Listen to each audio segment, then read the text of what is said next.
थकित को शांति का वचन। भाई भगत सिंह के द्वारा। मई 6। आनंदित और मगन होना, क्योंकि तुम्हारे लिए स्वर्ग में बड़ा फल है। मत्ती सुसमाचार 5 अध्याय का 12 पद। स्वर्गदूत ने यूसुफ से कहा, अपनी पत्नी मरियम को अपने यहाँ ले आने से मत डर, क्योंकि जो उसके गर्भ में है वह पवित्र आत्मा से है। मत्ती सुसमाचार 1 अध्याय का 20 पद। दूसरे शब्दों में, थोड़ी देर के लिए अपमान सहने से मत डरो। आपको अपमानित होने का सौभाग्य दिया गया है। तुम पर और तुम्हारी पत्नी पर क्या बीतेगी, इस पर ध्यान मत दो। परमेश्वर तुम्हारी रक्षा करेगा और तुम्हारी नामधराई को सह लेगा।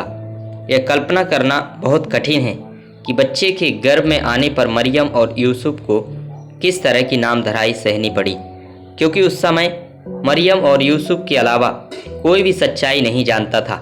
बाद में परमेश्वर ने इसे एलिसेबा पर प्रकट किया और वह भी जान गई, और इसलिए उन्हें तिरस्कार सहना पड़ा। यदि तुम अपने उद्धार का आनंद उठाना चाहते हो तो उन निंदाओं से मत डरो जो तुम पर आने वाली हैं। यदि आप प्रभु यीशु मसीह के सच्चे अनुयायी बनना चाहते हैं तो आपको तिरस्कार सहना होगा। आप अभक्ति और पाप का जीवन जी सकते हैं, और आप पाते हैं कि आपके रिश्तेदार, पड़ोसी और मित्र आपकी चिंता नहीं करेंगे। लेकिन जब आप परमेश्वर के वचन का पालन करते हैं तो आपके सबसे करीबी मित्र और रिश्तेदार भी आपको धिक्कारने लगेंगे। जितना अधिक आप परमेश्वर की आज्ञा का पालन करोगे, उतना ही अधिक आपको तिरस्कार सहना पड़ेगा।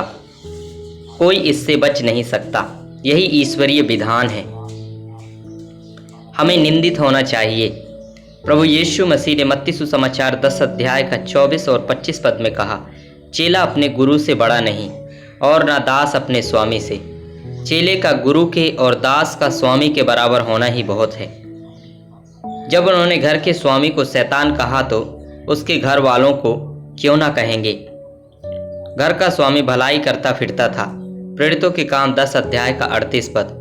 तो भी लोग उसका नाम शैतान कहते थे।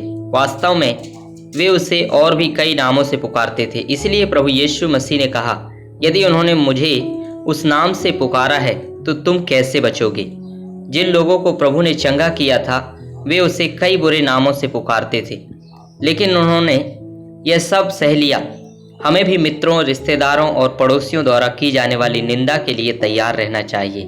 यदि आप चाहते हैं कि दूसरे लोग आपके द्वारा आशीषित हों, तो जब आपकी निंदा की जाती है तो कुड़कुड़ाना या शिकायत ना करें। इससे कोई अंतर नहीं पड़ता कि आप कितने सतर्क और सावधान हैं, आपको बदनाम किया जाएगा। आप कह सकते हैं, मैंने कुछ गलत नहीं किया है, मुझे क्यों बदनाम किया जा रहा है। जब मैं किसी को हानि नहीं पहुंचाता तो लोग मेरे खिलाफ क्यों बोलते हैं। क्या प्रभु यीशु मसीह ने किसी का कुछ बिगाड़ा था? वास्तव में उसने केवल दूसरों का भला किया, फिर भी उसकी निंदा की गई। लोग हमारे बारे में बहुत सी निर्दयी बातें बोलेंगे। देखें पहला पतरस 4 अध्याय का 12 से 14 पद। यूहन्ना सुसमाचार 15 अध्याय का 21 पद। परंतु ऐसा सब भविष्यवक्ताओं के साथ हुआ, और ऐसा ही प्रभु के साथ भी हुआ। हमें आनंदित होना चाहिए कि हम प्रभु के कष्टों में सहभागी हैं। यदि परमेश्वर चाहता तो मरियम और यूसुफ को छिपा सकता था, परंतु उसने उन्हें वहीं छोड़ दिया जहां वे थे, और उन्हें अपनी निंदा सहने दिया। हमें भी अपमान सहना पड़ता है। आप बच नहीं सकते। यदि आप प्रभु यीशु मसीह की महिमा के सहभागी होना चाहते हैं तो आपको अपनी निंदा में आनंदित होना होगा। आप कह सकते हैं, यदि दूसरे मेरी निंदा करें तो मुझे कोई आपत्ति नहीं है, परंतु यदि विश्वासी ऐसा करते हैं तो इसे कैसे सहा जाए। चाहे वे अविश्वासी हों या विश्वासी, वे शैतान के नेतृत्व में हैं। और जैसे जैसे हम प्रभु यीशु मसीह की आज्ञा मानते हैं, वैसे वैसे हमारी और भी निंदा होती जाएगी। प्रभु ने कहा, आनंदित और मगन होना, क्योंकि तुम्हारे लिए स्वर्ग में बड़ा फल है। इसीलिए कि उन्होंने उन भविष्यवक्ताओं को जो तुमसे पहले थे इसी रीति सताया था। मत्ती सुसमाचार 5 अध्याय का 12 पद। हमें आनंदित होना चाहिए क्योंकि महिमा का आत्मा हम पर छाया करेगा। पहला पतरस 4 अध्याय का 14 पद। परमेश्वर के सभी सेवकों और भविष्यवक्ताओं ने बहुत कष्ट उठाया। निंदा सहने से मत डरो। एक समय आएगा जब लोग समझेंगे।